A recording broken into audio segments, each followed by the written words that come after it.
Yo, so YouTube, this boy LV, and I'm back with another reaction video, man. I took some time off, but listen, I'm back. I'm better. It's 2025. Let's get it. Today we got Wack100, man. He speaks on the fight that breaks out at No Jumper, supposedly while Adam 22 after he left. So like, comment, subscribe, and let's get into the content. Wack100 on Vlad TV. Yeah, man, this is the first time it been like this in here, bro. What do you mean? You're outnumbered. I'm outnumbered? How so? 3 brothers to 1. Okay. What's it usually? 2 and 2. 2 and 2? Yeah, nah, it's usually like 2.75. Okay. Now it's 3 to 1. Because the other brothers, he'll give me a little bit, but ultimately, because I know from past experience, he's gonna roll with you. Okay. Well, a whole lot of crazy stuff has happened in your world since our last interview. Has it? That video outside of No Jumper was one of the craziest pieces of footage I've ever seen in my entire life. Couldn't. Come on, Vlad. Come on, man. Vlad. Okay. Now, I'm still trying to figure out what happened. Now, you see, Vlad, I'm still trying to figure out what happened. You know when we having these conversations, we're going to have these conversations. Let's have it. That coming from you, I cannot agree with. What, because I've seen crazier? I'm going to tell you why. Okay. I've never seen anyone stripped on camera. It's one thing to say. I've never seen anyone stripped on camera. It's the craziest situation you've seen. Yeah. But Vlad, you yourself has been in a situation. I've been in some situations. So you've been in situations. I've been in situations. This is true. Right? This is true. I mean, I guess, I don't know, from county jail to, I will say I'm probably a little off a little bit because when I see things, it's like, all right. I understand. You have been through a lot more than I have, okay? I would never doubt that on any level. Yeah, But from the outside looking in, this video was bananas. So tell me what led up to the whole situation. Because I saw you in the video, but I didn't see you actually involved in any of the fights or anything else like that. Is that right? Yeah, definitely. Well, okay. Because it's like,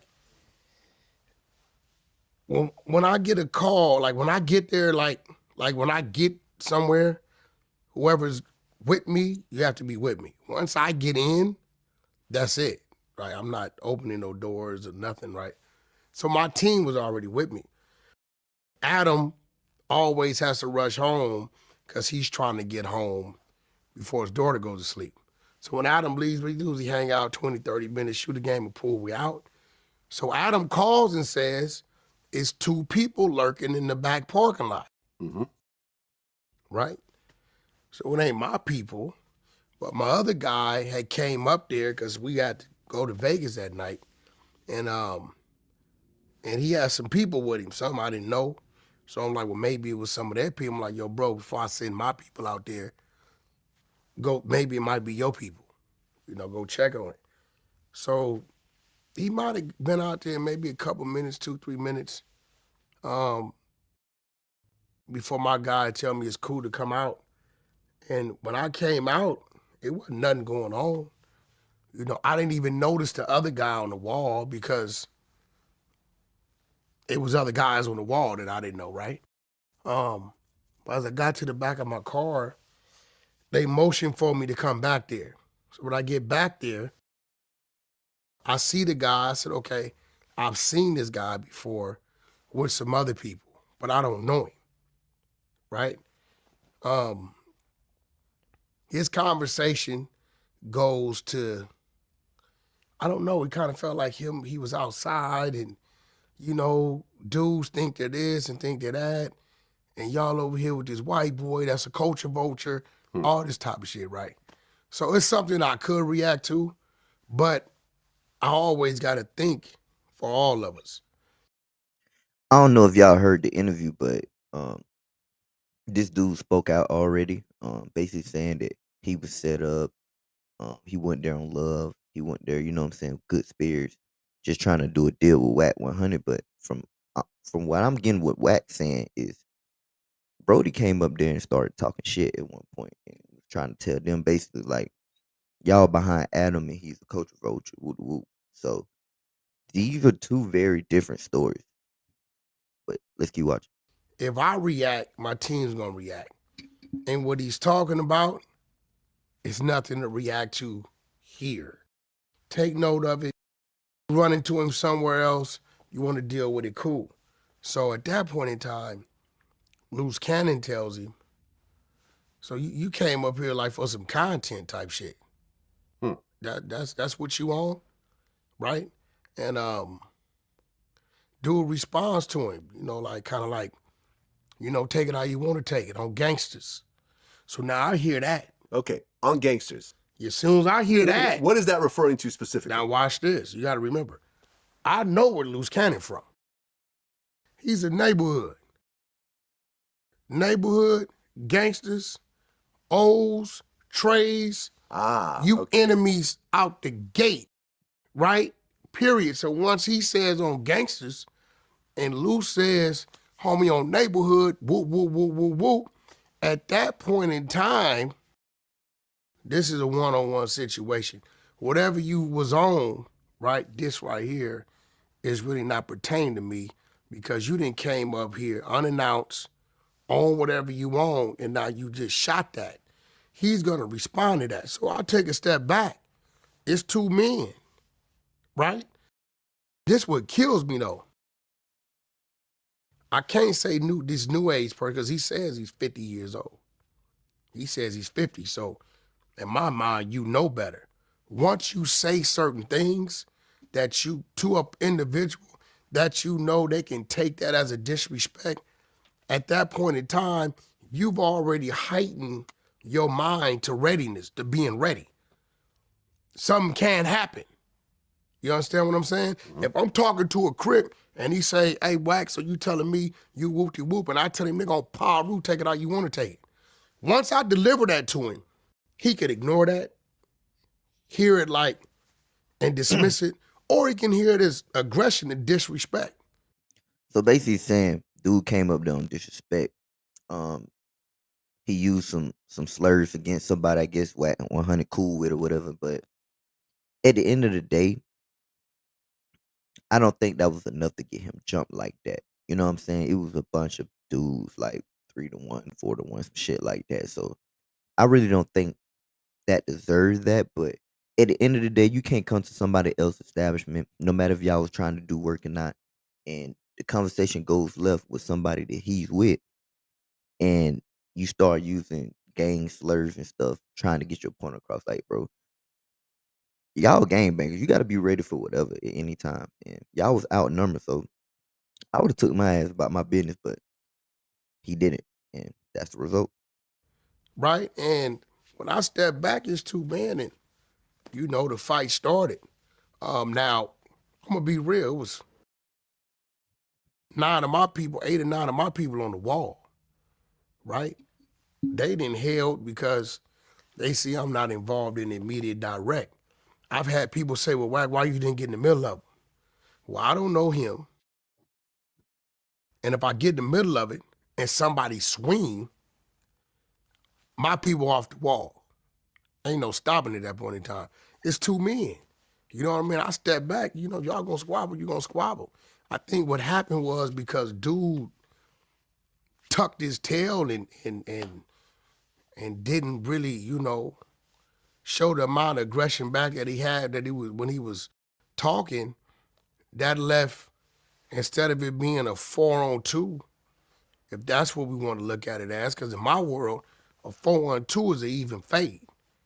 You give me one of my homies any four, it's a fight. Come on, Wack. 4-on-2 is not no, bro. That don't even make sense. 4-on-2 is not even. Like, I don't understand how 4-on-2 is an even fight. If it's me and my dog and we get jumped by 4 niggas, we got jumped by 4 niggas. That's what we tell everybody, man. We 4-on, bro, but shit, fuck it. We held our own. Like, nah, I don't agree with that. Like, that's not no 1-on-1. They got jumped.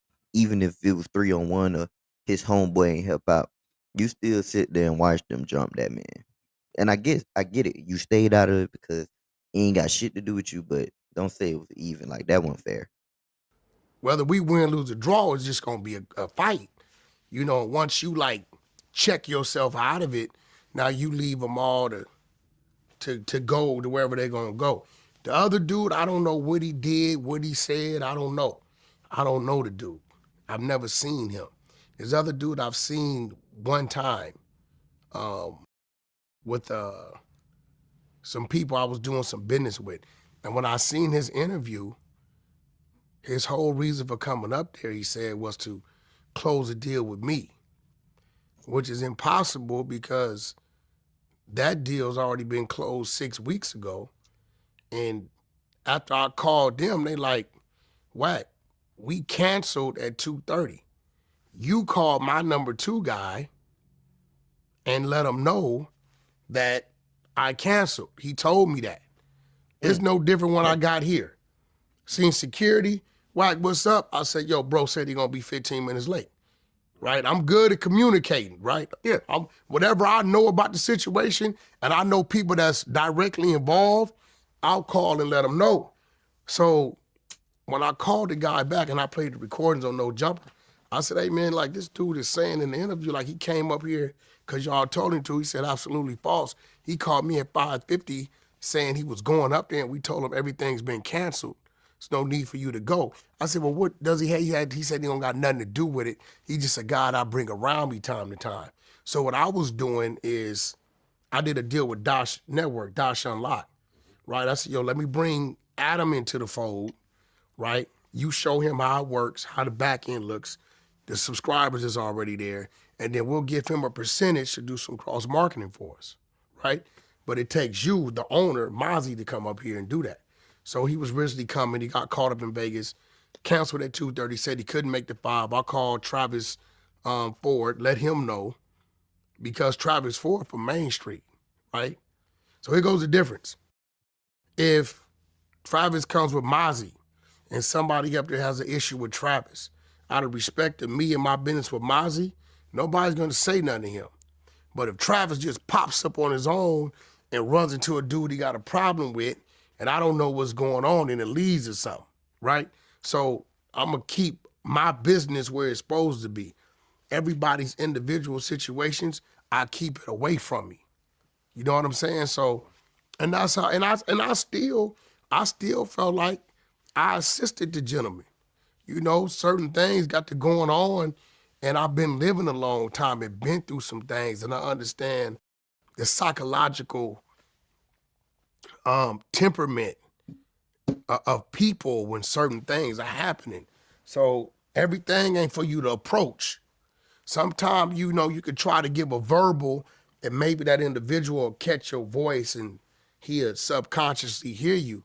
But, you know, it wasn't a situation that demanded, you know, that I get like hands-on with, because how it started was one way, dude coming somewhere on whatever he was on, and then he went somewhere verbally with a dude, come to find out they did time together. I didn't know none of this, right? They did time together, and he know where this dude is from. So when you say certain triggering things, it's gonna lead to a fight, bro. That's just the world we come from, unfortunately. You know, some of us has learned how to talk things out, but you know, some things is just, it's gonna go somewhere, especially if you popping up. Vlad, you walk out that door and it's an individual there talking crazy about what you did or said on the interview. Your security is gonna look at that a certain way, and their readiness is gonna be ready. And I tell a lot of people in this YouTube shit, they talk about people and they tell the world, this person ain't this person is that, he ain't this, he ain't that. And it makes other people believe these things, and they'll run the risk of coming playing with a certain person, and then they find out the hard way really what it is, because the same guy that's saying these things, they've never been around you, never seen you, they never know how you move, they don't know your team. So what shocked me was maybe 2 days later, 3 days later, I saw him on the podcast with Compton Rick Rock's TV channel, and he looked. I was expecting some noses, jaws, black eyes, because I'm like, damn, dude took a pretty good beating. But I'm glad he did the interview, because I got a lot of my questions answered. Why you were there, what led you to be there. I know why the friction started when the fight started. But, you know, why did you eliminate you coming up there, nothing happens. Well, didn't they say there's supposed to be a podcast that they're supposed to do together or Never. something? You know, but that's You what they know how said, right? Adam works, bro. I can call Adam right now and say, yo, I want to do this with this guy. Adam's going to tell me, who is he? Right? If this guy doesn't have any story, any storyline behind him, Adam's going to say, okay, Wack, take him to the clubhouse. Hmm. What we going to do with him up here? Right. Right? So, no, I don't, I don't know nothing about this dude for it. It was never, we started at 5 o'clock. You got up there like about 7:30. Right. 7:45-ish, you know what I mean? And I wouldn't have known he was back there if Adam would have called me. You know, it's crazy. This dude did whole interviews acting like him and Wack was so cool. Him and Wack was buddies. Whole time, Wack barely knew this dude. So honestly, I feel like he came up there to no jumper, and he got into it with somebody that he fell and knew with. You know what I'm saying? He knew, and Wack being Wack, he stayed out of it. That's how he got jumped. That's how he got stripped of his clothes and all the other humiliating things that happened to him. So, you know, I don't wish that on nobody to get jumped like that. But at the end of the day, you a game banger. You come here saying certain stuff, man. You got to know the consequences to sometimes your words. And I know words don't supposed to mean you supposed to just jump on somebody, but people are different, man. Especially, you know what I'm saying, in the streets, people got different morals and principles. So gotta watch what you say. But hey, we on the road to 3,000 subscribers, man. Y'all like, comment, subscribe, man. Turn me up so I can turn y'all up, man. It's LV, man, and I'm out.